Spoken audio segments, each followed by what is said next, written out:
Details about a deadly shooting at a Checkers restaurant in Kissimmee. A worker allegedly shot a customer after he complained about his order. Yeah, the victim asked to speak to a manager just before he was shot. Fox 35's Stephanie Buffamonte is live at that restaurant with the latest. So, Stephanie, that suspect was in court today.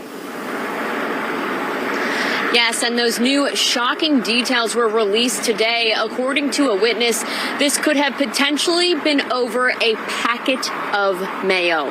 Now, one person is behind bars and another person is dead. And this happened in a busy area, as you can see, right in Old Town, which is near Fun Spot. The defendant will be held pursuant to Arthur at no bond. 23-year-old Elijah Mackey in an orange jumpsuit and cuffs, making a first appearance in court Friday. He's charged with first-degree premeditated murder. Osceola County deputies say it was all over a fast food customer complaining about his meal. A witness said he was possibly asking for mayo packets. The arrest affidavit says Wesley Robertson asked to speak with the manager several times after ordering from the front window at Checkers Wednesday night. Deputies say that's when Mackey climbed out of a drive-through window, walked around the side of the building, and started arguing with Robertson. According to an arrest report, that's when Robertson used derogatory language to insult Mackey, and in response, Mackey pulled a gun out of his waistband and shot Robertson in the chest. He fell headfirst into the building. The employee ran toward the slingshot ride and then to Celebration Suites nearby. We spoke with people staying there. Can you imagine? You're just like, oh, let's go to Checkers. I want, a hamburger meal or whatever it is. And next thing you know, you're gone. I mean, how does that happen? It's sad. It's really sad. You don't know if you can ever voice your opinion, because somebody's going to pull a gun. Former Orlando Police Chief Orlando Rolone weighing in. Obviously, this individual will have their day in court, but based on the information that we have seen so far, it'll be very, very difficult for them to defend their actions. And it's unfortunate because it could have been avoided. He says it's important to talk to your kids about controlling their emotions and lead by example. Takes a much bigger person to basically step away from a situation like that. Be that person. Don't allow for someone to bring you down or take you on a path that you will regret later. Now, the Checkers was closed yesterday. It is open right now. We reached out to Checkers for comment, but haven't heard back. Reporting in Kissimmee, Stephanie Buffamonte, Fox 35 News. Stephanie, thank you. Personally, I hate that I laughed when I initially saw this report, because I would think, what is more ridiculous than killing somebody over a condiment? Now, I have admitted over on Watts TV that I cannot stand mustard or mayonnaise, and that I would definitely be willing to put hands on somebody if they deliberately put it on one of my sandwiches or on anything that I was eating. But this person was killed for simply asking for the packet. Now, I do also find it kind of funny that when the woman was reporting it, she was just waving the packet like, over this. I'm like, you know what? Yeah, sadly, it was over that. I mean, hell, I didn't even know people still went to Checkers. I mean, I see a Checkers over in my hometown and nobody goes there. If you go to Checkers, I'm pretty sure they're just dropping off crack rocks into the bag. Like, they're not actually serving food there. I don't see anybody that actually eats at Checkers, because Checkers used to actually be good. There's a Checkers down the street from here. I don't ever see anybody there. And also, it always looks shady around Checkers. So that I heard, though, for the fact that I hear that somebody died at Checkers isn't the most shocking thing. But for the fact that he died for simply asking for an extra pack of mayonnaise is insane. The guy who was escorted up out of Checkers was walking out as if he had been waiting for this day. It was almost like he was like, I've been waiting for somebody to ask me for another freaking mayo packet, and I told him I didn't want to give it to him. So he pulled out a gat instead of a mayo pack, and it was just pop, pop, pop after that. What a shame. Killed a man. Now this man is up on charges. He almost looks like, dude, he stands on it. It's almost like he put all his, 10 toes down, the whole thing, and it was like, yeah, I stand on business like that. When I was like, homie, you could have just quit. You could have just quit the job. If it was too much, if you had already been pushed over the edge, and I get it. I worked in hospitality pretty much my whole life. It's a job that'll definitely push you there. The guest, the customers, the members, whoever you are dealing with, the clientele is going to F with you. And they're going to make you angry. They're going to piss you off to the point where you're like, you know what? I really do want to choke you out. People act so entitled. But this guy was simply asking for mayonnaise. I remember one time I was in the line at Taco Bell, of all places, that I hate as well. I didn't order that night. But one of my friends was like, yeah, man, we got to go to Taco Bell. And I remember we were in the drive-thru. And this man was asking for fire sauce. He was like, yeah, can I get some more fire sauce? They threw like 2 packets in. Hey, can I get some more fire sauce? They threw like 3 packets in. Hey, can I get some more fire sauce? And the guy literally got the box and he put it outside of the drive-thru window and dumped it into the car. Just started dumping fire sauce everywhere. And then my boy was like, thank you. And then we pulled off. Now, just imagine if that guy was so pissed off, instead of grabbing that box, he grabbed a shotgun and blew his head off right there in the drive-thru. That's basically what happened.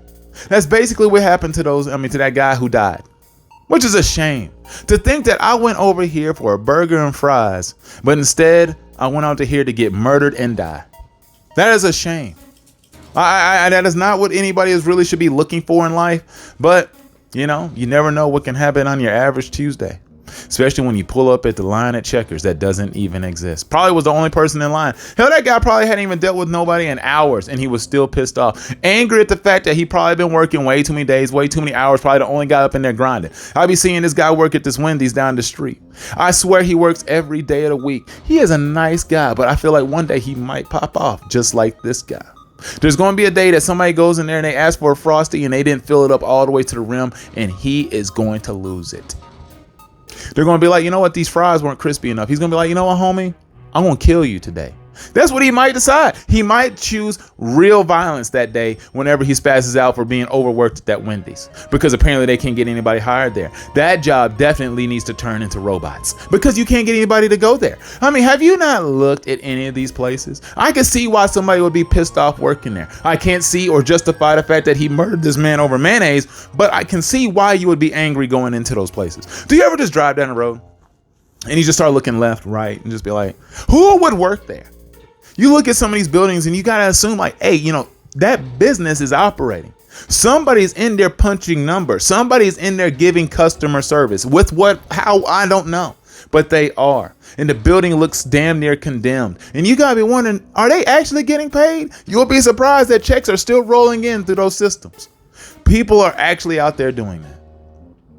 I'm telling you, I feel like this is what happens when you're forcing people, or you're forced to have to work these jobs. Now, clearly, this guy was disturbed. If you're going to get to the point where you're killing people over at Checkers, there was a lot more things that you probably got in your past. It was probably just his girlfriend, or if he had a spouse, or if he had a partner, or somebody who was clapping cheeks on the side or whatever, getting booty pounded from.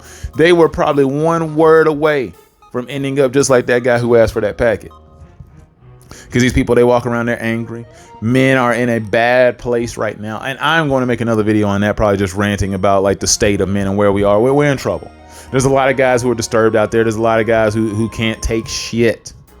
Can't take any criticism. They're insecure about being short. They're insecure about having a small penis. They're insecure about not going out on dates. They're insecure about their skin color. They're insecure about their money. They're insecure about their car. Insecure about where they live. The fact that they live with their parents. The fact that they don't really have any friends. The fact that they're not skilled at anything. The fact that they just got fired. There's a lot of dudes out there struggling, and thus you'll end up probably seeing more cases like this. Dudes killing people over mayonnaise. Mayonnaise.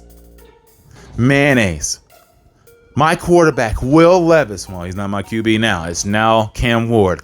But Will Levis, the guy, Mayo Man, the Mayo Master, the guy who literally would put mayonnaise in his coffee. I don't know if it was just for a joke, but he did it. And either way, it was one of the nastiest things I could ever imagine. And it almost would make me throw up more than this 380-pound, 6'6" man did in the hotel when I used to manage it or work there.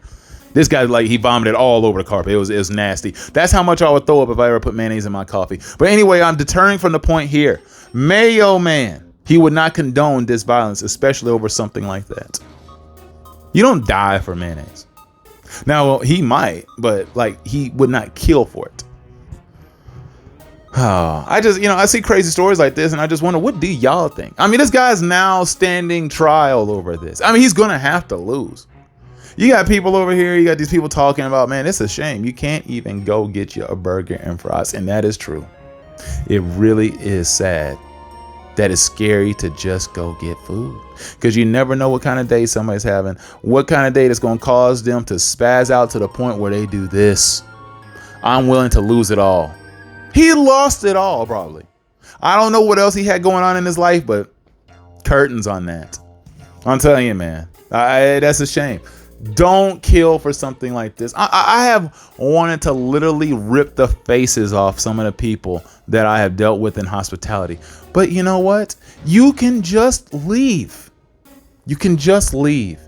If it's going to get you to the point where you're thinking about actually getting violent, you need to disengage. Clock out. Accept that's your last moments there. You know, take a peek around the building. You know, really absorb it. Take it all in. And then walk out that front door. It don't matter what you do to that person. Just don't do anything physically to them. Just leave. And that's all he had to do was leave the job, and this wouldn't have happened. That man is out there being escorted out in an all-white uniform. I didn't even know they wore that stuff at Checkers. That's what he was wearing when he left work. Like, damn, dude, they look like you are already basically Hannibal Lecter working back there. Like, what's going on? Well, anyway, that's all. See you soon.